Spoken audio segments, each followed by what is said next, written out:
¿Cómo les va? Bienvenidos a Secretos del Poder. Estamos aquí en la pantalla de Canal C para acompañarlos con la información y con algunos temas de debate que son realmente muy interesantes. El gobierno nacional logró salir del hipnotismo después del denominado caso Adorni. Finalmente, Diego Santilli se ha hecho cargo de lo que es ahora una doble función, no solamente la jefatura de gabinete reemplazando a Manuel Adorni, sino también lo que es la relación con los gobernadores y todo el interior del país a través de lo que ha sido una suerte de fusión con el Ministerio del Interior. ¿Cuál ha sido el verdadero impacto que ha tenido en la gestión Milei esta demora en sostener a un funcionario que está cada vez más complicado a la luz de lo que va trascendiendo de la investigación judicial? Bueno, va a estar con nosotros Norman Berra, quien nos va a hacer un análisis acerca de lo que a veces cuesta en materia política, esto de la demora, la falta de reacción, o en todo caso, por algún motivo, esto de defender a ultranza a un funcionario que debería ser, como los otros funcionarios, apenas un fusible en el gobierno, siempre para defender la gestión de Milei. Sin embargo, Milei parece haber pagado un costo realmente muy alto. Y el punto es, ¿esto se puede cambiar? ¿Puede cambiar la tendencia? Ya lo vamos a hablar con este especialista. Mientras tanto, estamos en un día 7 de julio. Se supone que el 8 de julio tendría que estar celebrando una fecha muy especial Agostina Vega, la víctima de un terrible femicidio protagonizado por Claudio Barrelier, detenido, imputado con prisión preventiva, pero en una causa que todavía sigue sorprendiendo a los investigadores. La abogada del padre de la víctima va a estar con nosotros contándonos qué se viene haciendo en el marco de esta investigación y cuánto falta todavía por conocer. Hipótesis hay muchas, lamentablemente se ha hablado a veces afectando hasta la propia víctima de este femicidio, pero hay muchos cabos sueltos que todavía restan por conectarse para llegar al final y sobre todo a la verdad. ¿Podrá hacerlo la justicia? Bueno, en un rato tenemos esta opinión. Y Alfredo Blanco, que está terminando su periplo europeo, nos va a hacer una pregunta fundamental. ¿Cuánto falta para la recuperación en materia económica? Estos son los principales temas en Secretos del Poder, que comienza de esta manera.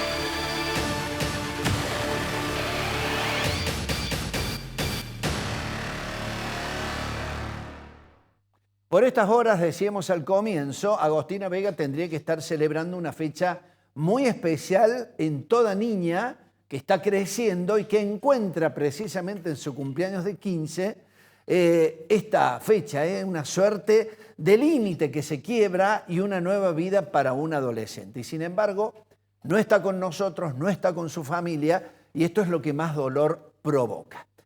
Tendría que estar cumpliendo, doctora Fernanda Alanís, buenas noches, ¿cómo le va? Tendría que estar cumpliendo 15 años en las próximas horas, Agostina.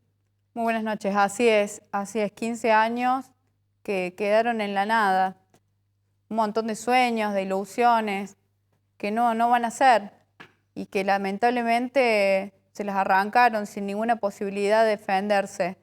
Agostina Vega hubiese tenido 15 años, pero a Barrelier le arrancó esa posibilidad y lo hizo en complicidad de varias personas. Algunas hoy están detenidas, pero faltan más. ¿Faltan más personas todavía por detener? Entiendo que sí. Ajá. Bueno, usted representa a Gabriel Vega, el papá de Agostina. Un hombre que colaboró muchísimo con la investigación, ¿no? Porque él ha sido policía, se puso desde el momento en que se enteró de la desaparición de su hija, empezó a trazar una serie de líneas investigativas que han estado, me parece que coincidentes con lo que ha llevado adelante como investigación el fiscal Garzón, ¿no? Totalmente. Gabriel, desde el momento en que se entera del de la desaparición de su hija. Esto fue el domingo posterior a la desaparición, domingo por la tarde, se entera por un familiar, padrino de Agostina más precisamente, que la niña estaba faltando de su hogar materno. Fue a raíz de eso que se pone en contacto con la mamá y le pidió algunas precisiones, algunos datos para poder iniciar su propia búsqueda.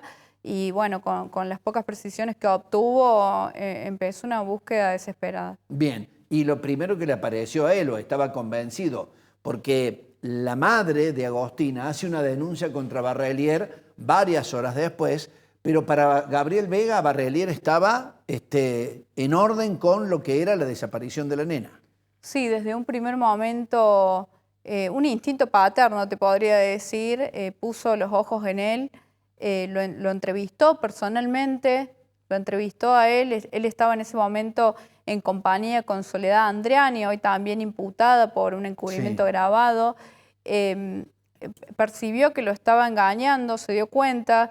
A partir de ese momento empezamos a pedir medidas, recurrió al estudio y ese mismo día pedimos medidas, pedimos cámaras también y esa misma noche se llevó a cabo la detención de Barrelier. Bien, esas cámaras son las que permiten observar que Agostina ingresa a la casa de Barrelier, pero no sale. Exacto, no sé qué sería de todo sin esta cámara, porque es la que capta el momento del ingreso y también de todos los movimientos posteriores que hubo, incluso cuando el propio femicida recorría el barrio buscando las cámaras para después acudir a los vecinos y pedírselas para borrar todo tipo de evidencia. Fernanda, ¿por qué decís que faltan más personas? Porque hasta el momento está detenido Barrelier, por encubrimiento agravado está la señora Andriani.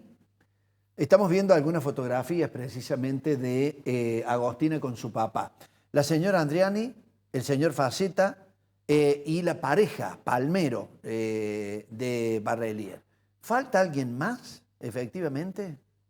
Yo entiendo que sí, he pedido medidas sobre las personas que considero que faltan. A medida que va avanzando la investigación, voy encontrando algunos grises y no los voy a dejar pasar por alto bajo ningún concepto.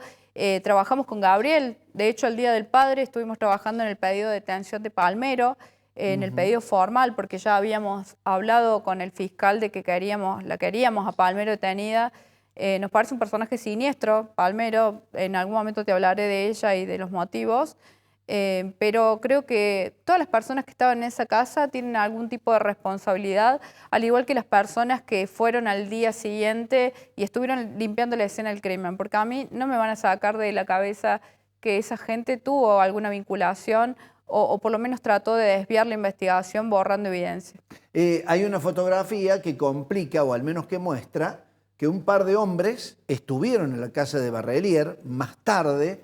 Ellos colaboraron con algo, supieron del episodio, uno de ellos ha sido mencionado en el marco de la causa, creo que es compañero de tribuna dentro de la barra brava de instituto con Barrelier. Sí, te referís a las personas que entraron 15 minutos, 20 minutos después. Tenemos a uno que es inquilino, o a los dos inquilinos, porque de la investigación no queda muy claro si vivía o no vivía ahí. Entonces, obviamente es algo que nos llena de preguntas, porque bueno, si Palmero dice que vivían y ellos dicen no, estaba eventualmente, entonces bueno, acá hay una inconsistencia que tendríamos que profundizar. Yo creo que si Palmero escuchó y después le envía un mensaje a Barrelier y le dice que escuchó un grito y después borra los mensajes, lo escuchó Palmero y lo escuchó un vecino, porque aporté un testigo también, personalmente fui a hablar con los vecinos, aportamos un testigo que escucha gritos, entonces tranquilamente estas otras personas escucharon. No hay que ser un gran investigador de repente para atar a algunos cabos, ¿no?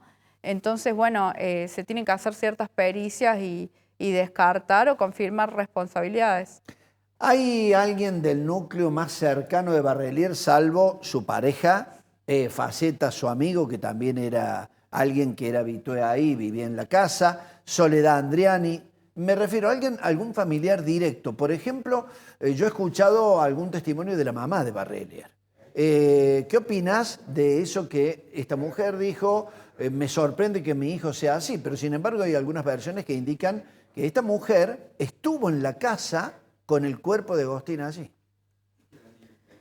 Mira, dentro de lo que pueda responder, te voy a responder porque tengo una orden que no me deja ampliar sobre el expediente. Esta mujer, esta mamá, la mamá de Barrelier, qué horror ser la madre de Barrelier, por Dios.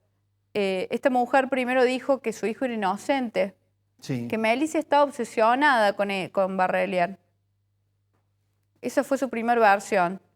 Ya con el diario del lunes, con la evidencia de que desbordaba Alta Córdoba, desconozco a mi hijo.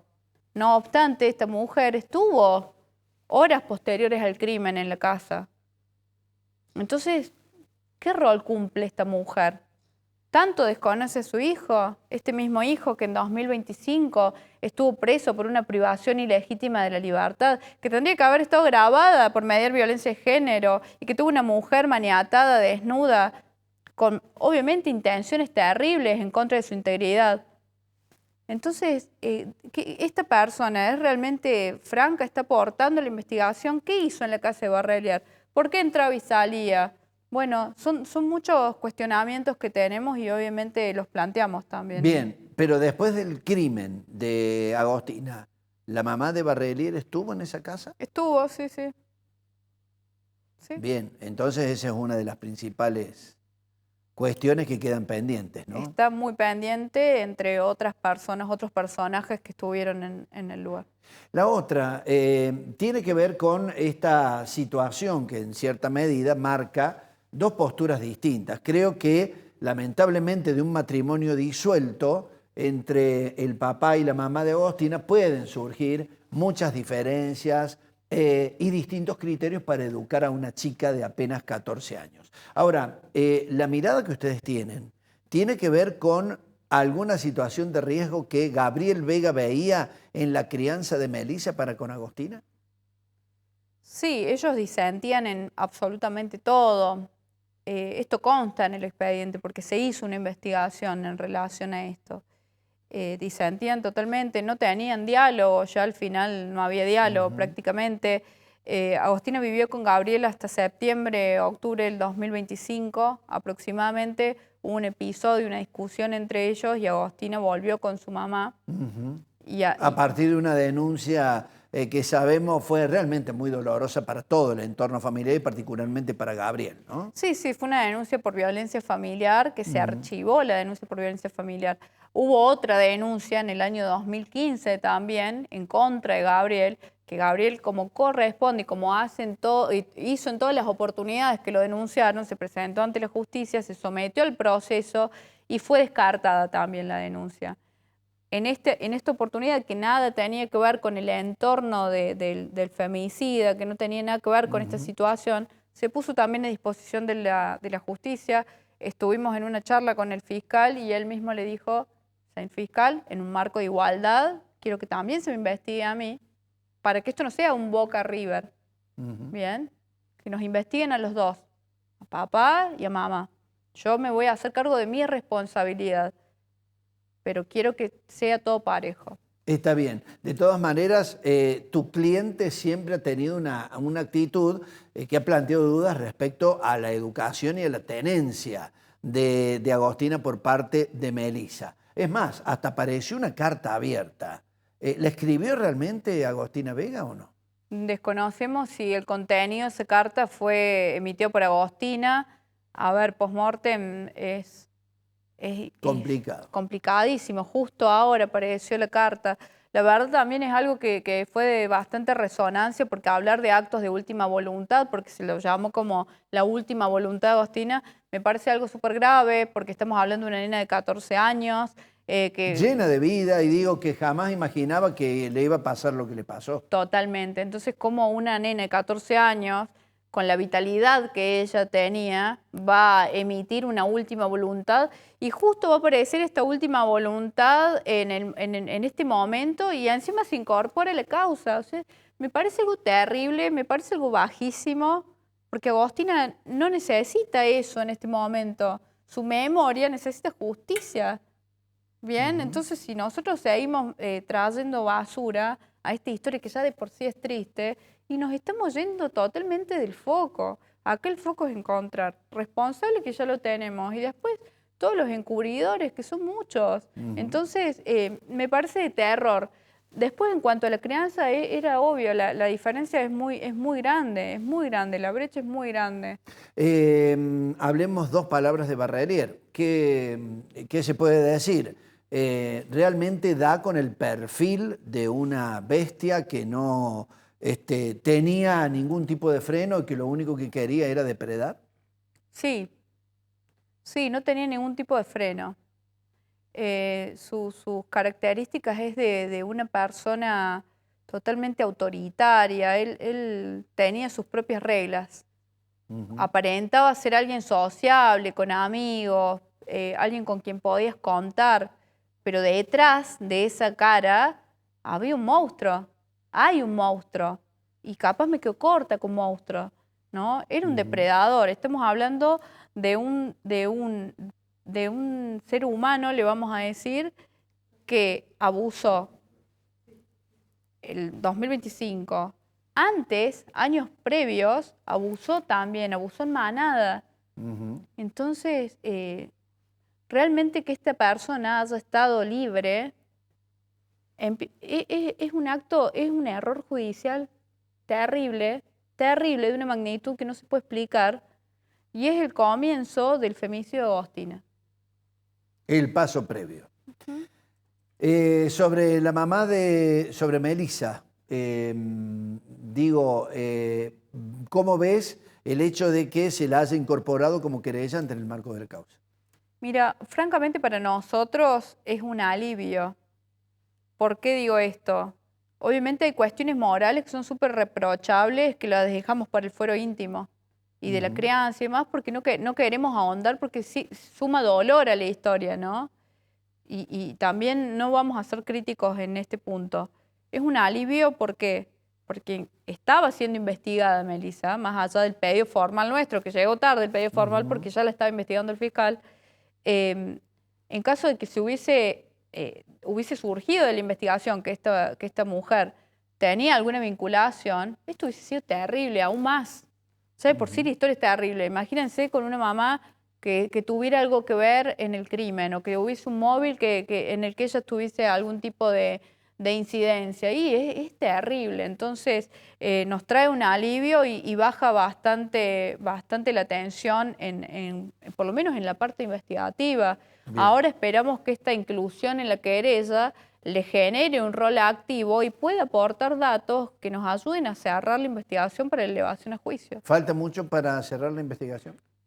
Yo creo que no falta tanto. Creo que no falta tanto porque el fiscal ha avanzado bastante rápido, a diferencia de otros procesos. ¿Están conformes? Estamos conformes, creemos en el fiscal, porque hemos estado en diálogo permanente con él y esperamos que no nos decepcione, nada más. Bien. Decíamos al comienzo que por estas horas Agostina tendría que estar cumpliendo 15 años. La sociedad cordobesa se ha horrorizado con el caso. ¿De qué manera podemos nosotros decir que debería esto cerrarse con una historia que al menos fortalezca la justicia para esta nena? ¿Qué es lo que debemos esperar? ¿Qué podamos esperar? Mira, yo dije, espero que esto sea el principio de la conciencia, ¿no? De dejar de señalar a los adolescentes también por su sexualidad, por su vida privada, dejar de demonizar la sexualidad de los adolescentes y empezar a escuchar un poquito más y a ver un poco más allá y qué está pasando y no descuidarlos. De repente tener 14, 15 años no te hace un adulto. De los chicos hay que estar pendientes, ¿no? Y también que las escuelas puedan prender ciertas alertas, que les den lugar a los chicos para que se expresen. Juzgar menos y escuchar más.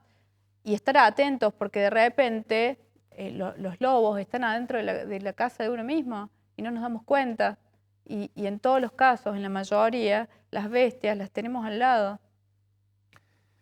Muchísimas gracias, doctora Fernanda Lanis. Muy amable, ¿eh? Muchas gracias. Nos vamos a la pausa. Seguimos en un ratito hablando de otro tema aquí en Secretos del Poder en la pantalla de Canal C. No se vayan.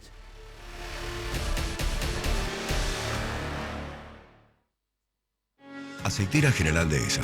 Desde hace más de 70 años, una empresa comprometida con el desarrollo del país, apoyando a las generaciones del futuro.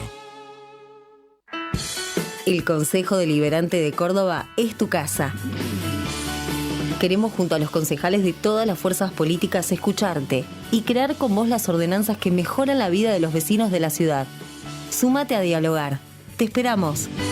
www.cdecórdoba.gov.ar. Consejo Deliberante de Córdoba.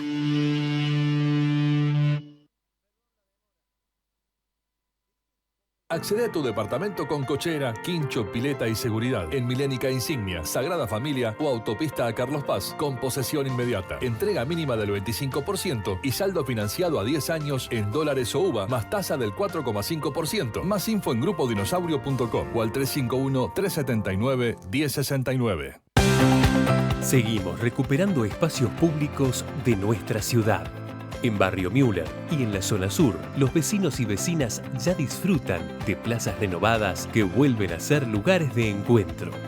La Plaza Libertad y el Parque El Quebracho ofrecen espacios para compartir, jugar y disfrutar en familia, con juegos infantiles inclusivos, equipamiento deportivo, nueva forestación y luminaria LED que mejora la seguridad.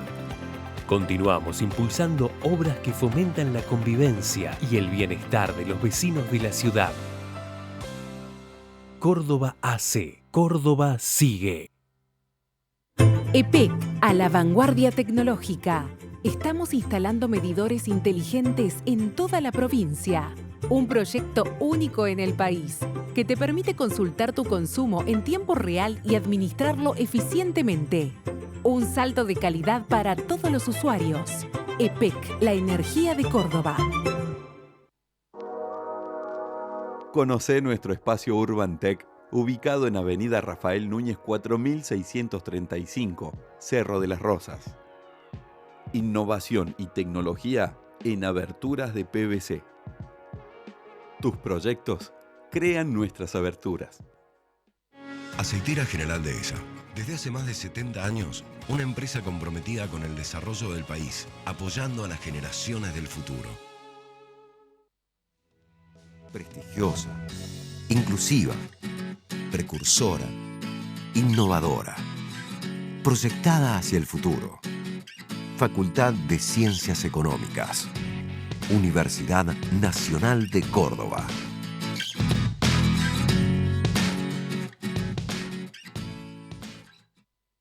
En el campo de la oftalmología, la tecnología y el conocimiento van de la mano. En ONIS llevamos el cuidado de tus ojos al siguiente nivel.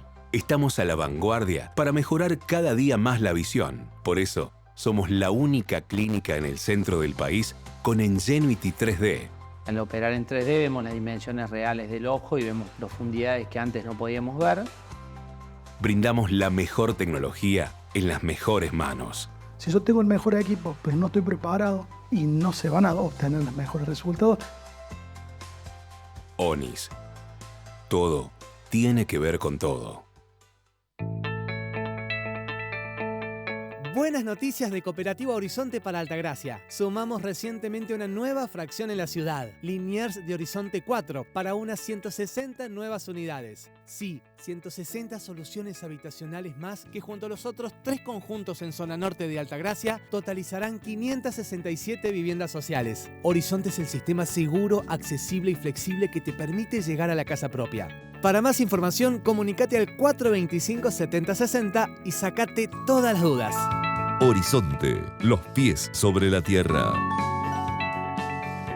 El Consejo Profesional de Ciencias Económicas es la institución que regula el ejercicio de las profesiones en ciencias económicas. Estar matriculado es un requisito obligatorio para ejercer. La matrícula habilita, respalda y conecta. Además, con ella, accedes a asesoramiento profesional, formación continua, herramientas digitales, servicios de salud y mucho más. Ejercer con responsabilidad. También es hacerlo con el respaldo de una institución que te acompaña. Matriculate en el Consejo Profesional de Ciencias Económicas. Es tu mejor decisión profesional.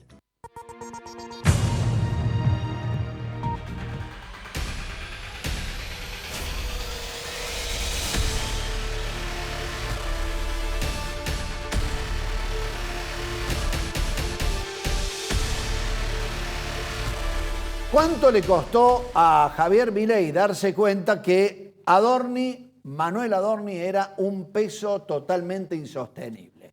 Se le había hecho tan insostenible que en el Senado ya finalmente parecía como que lo mejor era sacarlo de circulación. Para fundamentar ese paso al costado, Patricia Bullrich tuvo uno de los peores calificativos para quien era el jefe de gabinete, que parecía encontrar en cada mentira o en una nueva excusa o especulación algún tipo de explicación para algo que efectivamente era insostenible. Bueno, Norman Berra ha escrito algunos artículos en sus columnas de opinión en varios medios cordobeses y nos pareció interesante tenerlo aquí como analista político y como consultor acerca de qué está bien y qué está mal en esto de defender a ultranza a un fusible que parecía que era algo más que un fusible. ¿Cómo te va, Norman? Bienvenido, buenas noches. Muchas gracias a vos por la invitación. Bueno, Norman, ¿era finalmente Manuel Adorni algo más que un fusible dentro del gobierno de Milei? Bueno, como vos dijiste, se había transformado efectivamente en un lastre y además con el agravante de que vos viste que hay un patrón como en la opinión pública argentina donde hay una cierta tolerancia a la corrupción o a la falta de transparencia cuando los datos de la microeconomía del metro cuadrado acompañan. Lo vimos claramente en la década del 90 con Menem, ¿no? Ahora, cuando vos tenés un malestar socioeconómico acentuado y un caso de corrupción presunta, es un cóctel muy complicado de gestionar, ¿no? Bueno, entonces, con esto se dio cuenta finalmente Javier Milei. ¿No es Patricia Bullrich la que lo convence o no?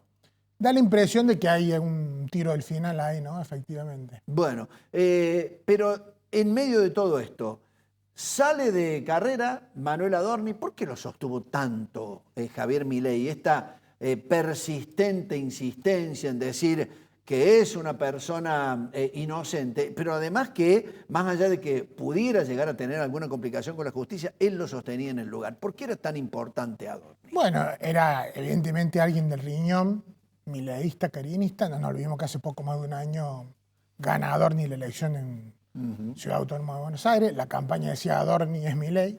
Claro. Claramente ahí lo sentían como propio. Quizá por eso lo sostuvieron hasta último momento. Evidentemente no lo querían entregar. Habrán leído que entregarlo era una señal de debilidad, pero cuando vos ya tenés una elevación política que te genera la figura, claramente el mal menor es desprenderse del funcionario, ¿no? Bueno, entonces, a partir de esto, recién ahí parece que Javier Milei empieza a leer el manual del político, ese que nunca ha utilizado.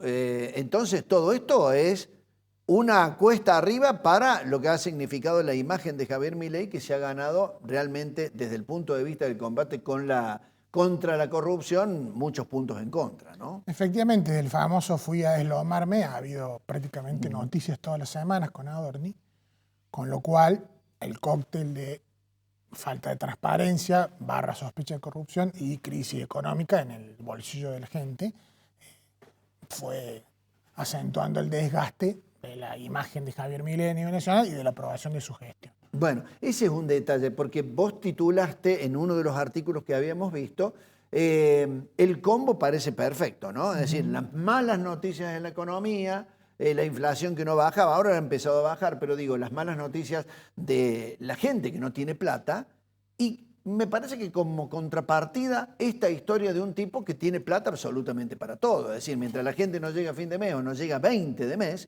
Adorni se gasta 15 millones de pesos en una consola de juegos, en un proyector y también en un flipper para llevar a la casa. Tal cual, efectivamente. Esta semana los gastos con tarjeta de subordinado suyo en la jefatura de gabinete. O sea, por eso te digo que era realmente insostenible. Todas las semanas una historia distinta, ¿no? Bien, bueno. Lo cierto es que Javier Milei adopta finalmente a Diego Santilli como el salvador. Me imagino que lo habrá propuesto Patricia Bullrich. Hay un interés, me imagino, que de Macri para tratar de sostener a este hombre que empieza a tener cierto poder en el gabinete. Es nada más ni nada menos que el que maneja la relación con los gobernadores, pero también la jefatura del gabinete.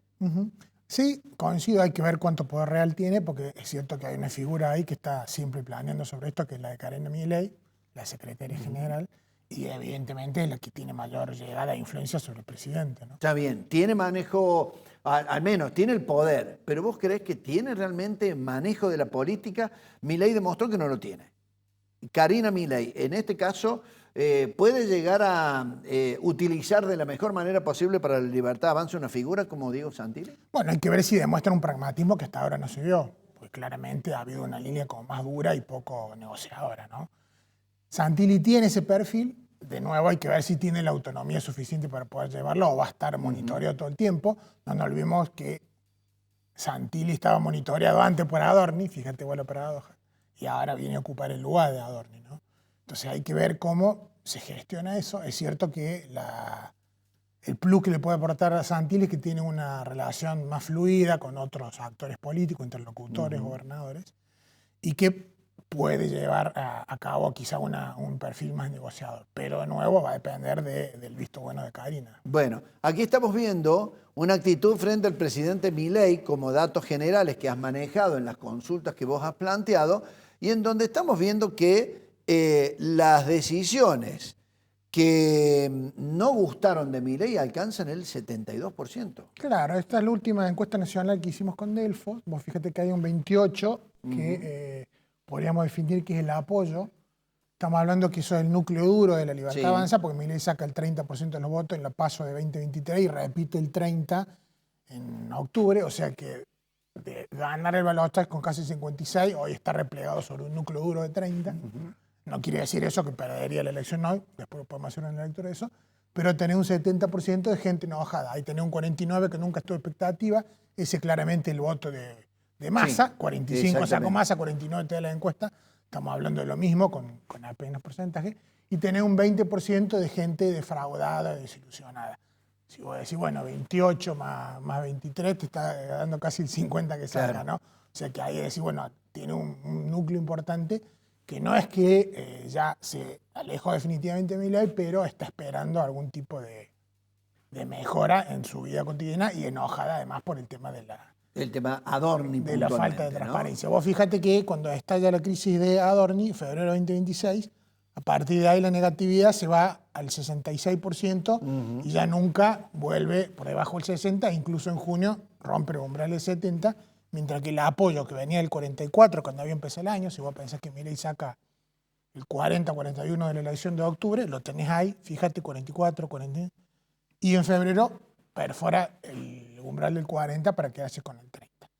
Bien, ¿qué va a necesitar Milei para dar vuelta a esta tendencia, ¿no? Es decir, es como que el único capital político que le ha quedado es el núcleo duro, que lo votó a él, o un poquitito menos.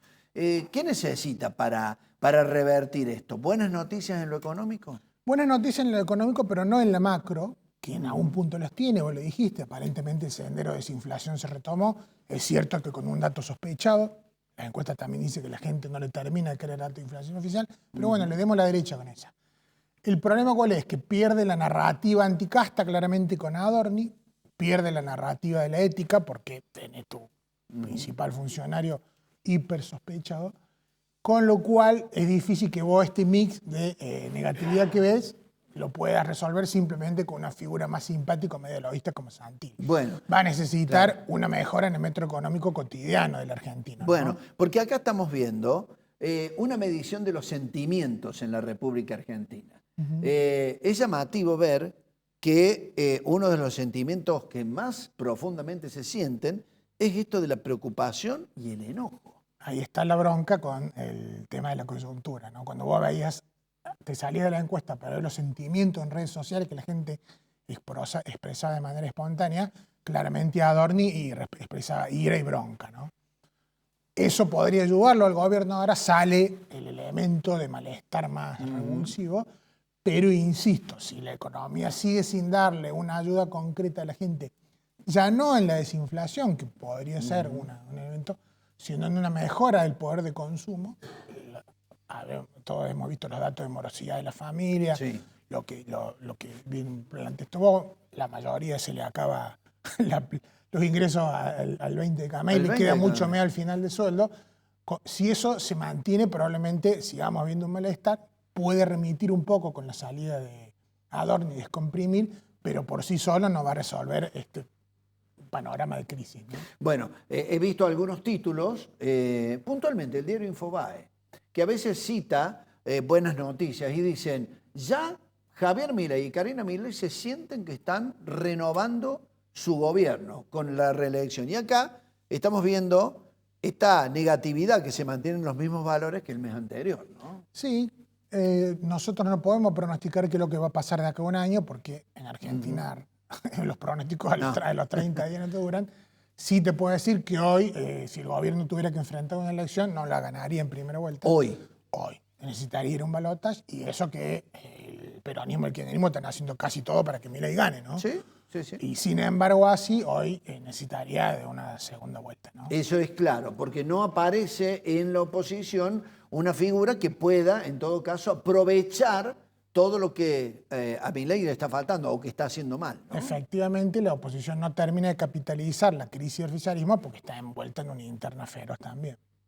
Bien, este es el principal escenario que en todo caso le termina dando cierta ventaja a Javier Milei para el año que viene. Le termina dando una ventaja relativa en el sentido de que vos sos el gobierno. Siempre el gobierno tiene alguna resorte extra. Ahora está planteando el proyecto de bajar la PASO. Eso podría ayudarlo también el gobierno. Ahora bien, toda la ingeniería electoral que vos hagas te puede ayudar, pero la principal ayuda está en el bolsillo de la gente. Por muy maquiavélico que vos seas y brillante a la hora de rosquear y de armar toda una arquitectura electoral, si la gente llega a la PASO, si no pudiera el gobierno derogarla, o a la primera vuelta el año que viene, con un bolsillo lastimado y no sintiendo el beneficio de esa inflación, va a haber una ventana de oportunidad para una oposición. Esa es la principal razón por la cual se está jugando una apuesta muy fuerte el gobierno nacional de eliminar precisamente con esta reforma política que quiere realizar las elecciones primarias, abiertas, simultáneas y obligatorias que vienen de la época del kirchnerismo y que el gobierno bajo todo aspecto, solamente por una cuestión, dicen, económica o de presupuesto quieren eliminar, pero que evidentemente hay algún interés político, ¿no? Claramente ahí se está hablando de que el gobierno le va a ofrecer a los gobernadores instalar de nuevo a las colectoras. Eso sería realmente lamentable en términos institucionales. Me parece que hay que cuidar, digamos, las formas, ¿no? Más allá del tema de no cambiar las reglas de juego sobre la marcha, tampoco retroceder institucionalmente, porque vamos a decir, una ley de lema es peor que una PASO, claramente, y una colectora que también. Entonces yo diría, ahí hay que ser prudente. Me parece que ahí los poderes legislativos y ejecutivos de la provincia tienen que estar también a la altura de la circunstancia política, ¿no? Bien, Norman, situación en la provincia de Córdoba. ¿Cómo ves la situación en donde Yarlora está, en cierta medida, trabajando para realizar tal vez algún anuncio de reelección, donde vemos que también la oposición, y sobre todo Juez, de Loredo, Bornoroni, vienen trabajando con varios intendentes y están como haciendo fuerza para tratar de llegar al gobierno y hablan del final del cordobesismo? Bueno, claramente tratan de instalar ese clima, tiene cierta lógica porque es un ciclo que va a cumplir 28 años. Al mismo tiempo, el gobernador puede aspirar legítimamente a la reelección. Hoy las encuestas lo acompañan relativamente, no le dan muy diferente del caudal de votos que sacó. Es cierto que hay una oposición competitiva que viene de hacer una elección de medio término muy potente, donde le gana el oficialismo, pero eso no es un predictor de resultado provincial, porque venimos viendo sistemáticamente que la elección gana la elección de medio término nacional y después el peronismo provincial se queda con la gobernación. Falta mucho para la elección y de nuevo entra esto, ¿no? Che, ahora esta idea que está planeando o está circulando de que el gobierno le interesa ganar la elección nacional, pero no tanto quedarse con la provincia, y que alentaría en ese caso una lista libertaria pura, con lo cual Juez y de Loredo no tendrían incentivo para quedarse dentro de ese armado y se presentarían por fuera. Ese tipo de arquitectura obviamente beneficia al oficialismo provincial porque te divide el voto opositor. Todo por verse y, como bien decís, tal vez en la economía radique buena parte de la respuesta para lo que vaya a pasar electoralmente el año que viene, ¿no? Efectivamente, es lo que generalmente sucede. Norman Berra, te agradecemos por la participación en el programa. Ha sido muy gentil como siempre. Muchas gracias a usted por la invitación. Bien, Norman Berra entonces con nosotros haciendo un análisis de lo que dejó el caso Adorni, la irrupción de Santilli en medio de todo esto y, por cierto, la gran incógnita para el año que viene, la política, obviamente. Vamos a la última pausa en instantes. Último informe desde Europa con Alfredo Blanco. Ya seguimos.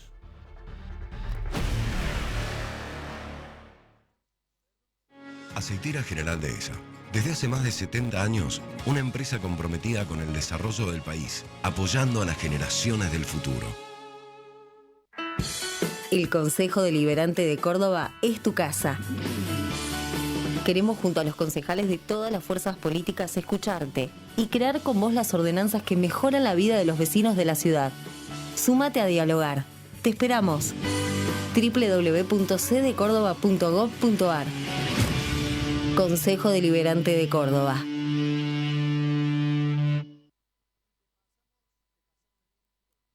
Accede a tu departamento con cochera, quincho, pileta y seguridad en Milénica Insignia, Sagrada Familia o Autopista a Carlos Paz con posesión inmediata. Entrega mínima del 25% y saldo financiado a 10 años en dólares o UVA más tasa del 4,5%. Más info en grupodinosaurio.com o al 351-379-1069. Seguimos recuperando espacios públicos de nuestra ciudad. En Barrio Müller y en la zona sur, los vecinos y vecinas ya disfrutan de plazas renovadas que vuelven a ser lugares de encuentro. La Plaza Libertad y el Parque El Quebracho ofrecen espacios para compartir, jugar y disfrutar en familia, con juegos infantiles inclusivos, equipamiento deportivo, nueva forestación y luminaria LED que mejora la seguridad. Continuamos impulsando obras que fomentan la convivencia y el bienestar de los vecinos de la ciudad. Córdoba hace, Córdoba sigue. EPEC, a la vanguardia tecnológica. Estamos instalando medidores inteligentes en toda la provincia. Un proyecto único en el país que te permite consultar tu consumo en tiempo real y administrarlo eficientemente. Un salto de calidad para todos los usuarios. EPEC, la energía de Córdoba. Conocé nuestro espacio Urban Tech, ubicado en Avenida Rafael Núñez 4635, Cerro de las Rosas. Innovación y tecnología en aberturas de PVC. Tus proyectos crean nuestras aberturas. Aceitera General Dehesa. Desde hace más de 70 años, una empresa comprometida con el desarrollo del país, apoyando a las generaciones del futuro. Prestigiosa, inclusiva, precursora, innovadora, proyectada hacia el futuro. Facultad de Ciencias Económicas. Universidad Nacional de Córdoba.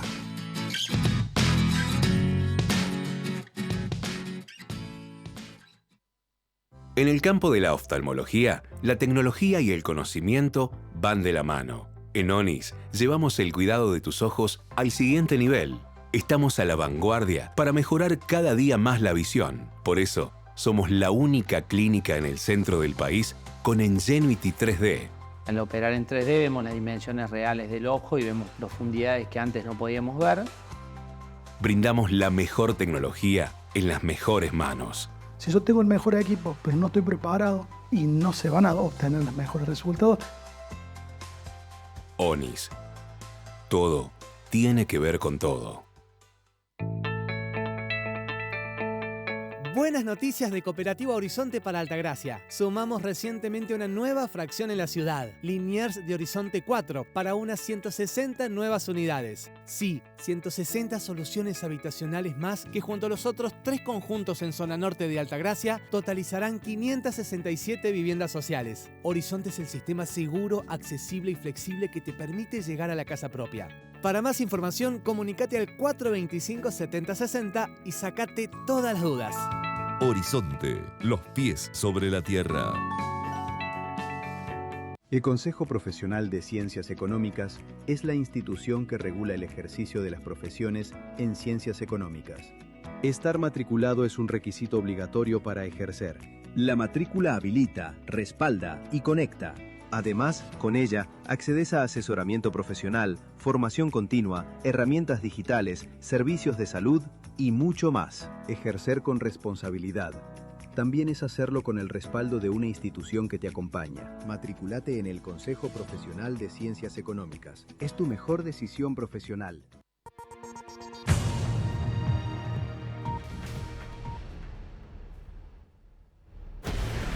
Buenas noches, Secretos del Poder. Nuestro agradecimiento a quienes nos siguen nuestra columna semanal, nuestro agradecimiento a Canal C, a sus técnicos, al director de cámara en particular, pidiendo por supuesto disculpas porque a la distancia puede haber algunas improlijidades en nuestro video. Estamos haciendo nuestra última columna desde el exterior, desde Madrid, desde España, un país que en términos políticos está atravesando un momento de mucho debate. Por un lado el gobierno del Partido Socialista Obrero Español y por otro lado, quien lo cuestiona centralmente, el Partido Popular. Y un rasgo que ocurre en muchísimos países, en el nuestro también, es cómo se han ido radicalizando las posiciones. Y cada vez está más polarizado el debate. Hay dos cuestiones creo que se están discutiendo y que muestran esto. Una es la implementación de la ley que le otorga la nacionalidad española a los descendientes de migrantes españoles que tuvieron que irse del país como consecuencia o de la guerra civil o de la dictadura de Franco. Y esta que nosotros conocemos como la ley de nietos. Y la otra cuestión que se está discutiendo es la decisión del gobierno de regularizar la situación de muchos inmigrantes, trabajadores que están en situación irregular.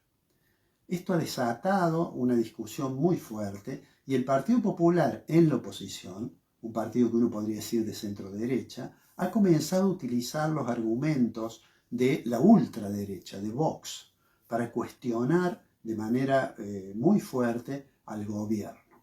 La otra cuestión que también convulsiona el debate político son las denuncias, que ya hay muchas causas judiciales que afectan a funcionarios del gobierno. Y esta polarización y este debate desde los extremos, digamos, seguramente se va a profundizar en las próximas semanas, condicionado obviamente por la agenda electoral. Pero bueno, vamos a nuestra columna sobre Argentina. En primer lugar, digamos, hemos tenido unos primeros meses del año, desde el punto de vista del sector externo, razonablemente buenos. El comportamiento de las exportaciones ha mostrado un dinamismo que abre alguna esperanza a aquellos que creen de que Argentina va a poder aumentar significativamente el volumen de su comercio internacional. El otro dato que hay, que ya no es tan positivo, es que se conoció el dato del estimador mensual de la actividad económica correspondiente al mes de mayo. Este estimador, que es como una aproximación del dato del Producto Interno Bruto, muestra con relación al mismo mes del año pasado, mayo contra mayo, un incremento ligeramente superior al 1%. Por otra parte, si uno lo compara ya no contra el año anterior, si no lo compara contra el mes de abril, ya ahí advierte que hay una caída de más del 1%.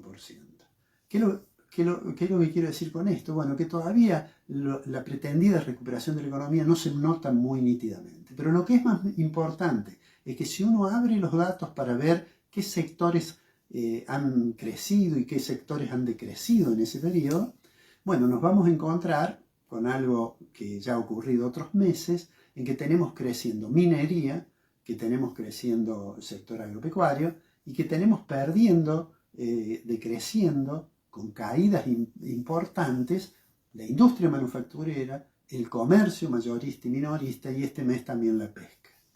¿Qué es lo que hace esto? Bueno, esto confirma que la economía, la macroeconomía argentina, esas ligeras recuperaciones que a veces se advierten son con una gran asimetría en el interior, donde hay sectores que pierden mucho y hay otros sectores que ganan.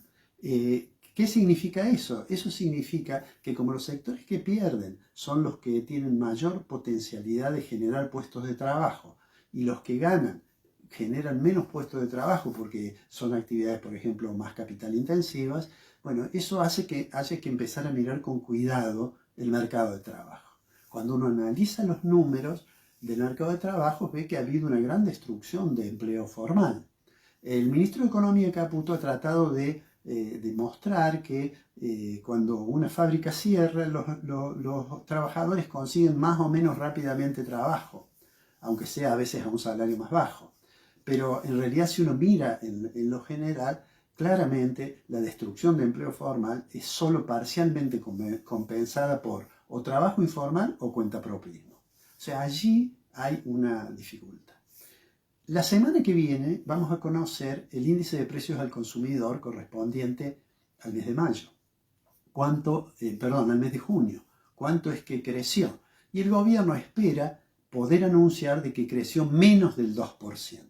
Hay algunos estudios privados que en realidad dan la posibilidad de esperar una tasa de crecimiento abajo del 2%.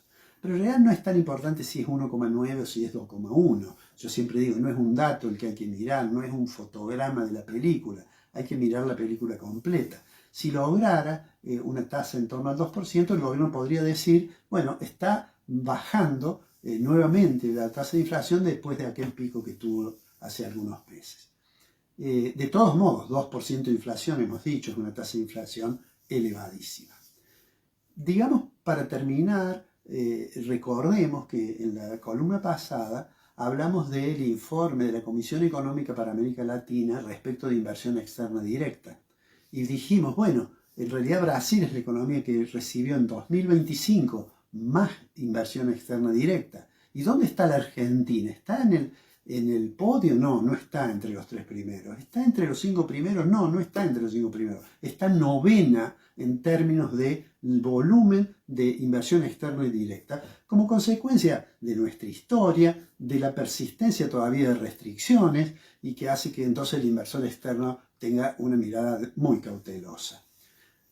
Para resumir, si nosotros vemos que todavía la recuperación económica no se puede afirmar de que está definitivamente lograda y que vamos camino a un crecimiento sustentable. Si la tasa de inflación todavía parece resistiéndose y si el modelo económico hace que algunos sectores crezcan, pero hay muchos otros que no, bueno, hay mucha tarea por delante. Quizás el gobierno, desprendido ahora, me parece, al menos en lo político, de las dificultades de tener un jefe de gabinete como Adorni, probablemente pueda concentrarse de nuevo nada más que en lo económico y sería deseable que tomara decisiones que alentaran la actividad económica, no solo a alguna actividad, no solo a las grandes inversiones, sino como decisión general de política económica para garantizar que la economía pueda recuperarse de manera sostenida, estable y con la inversión externa que seguramente también podría ayudar. Veremos si es capaz de razonar en esos términos, de hacer, si ustedes quieren, un análisis cuidadoso de los perdedores y ver cómo se garantiza que el tránsito hacia una economía estable desde el punto de vista de los precios y creciendo sea posible. Pero lo veremos seguramente en las próximas columnas. Ya desde Argentina lo comentaremos y por supuesto los esperamos la semana que viene. Muy bien, Alfredo, muchísimas gracias y a todos ustedes, por supuesto, y el personal del canal por la tarea de siempre. Lo esperamos en Secretos del Poder la próxima semana. Muchísimas gracias aquí en la pantalla de Canal C.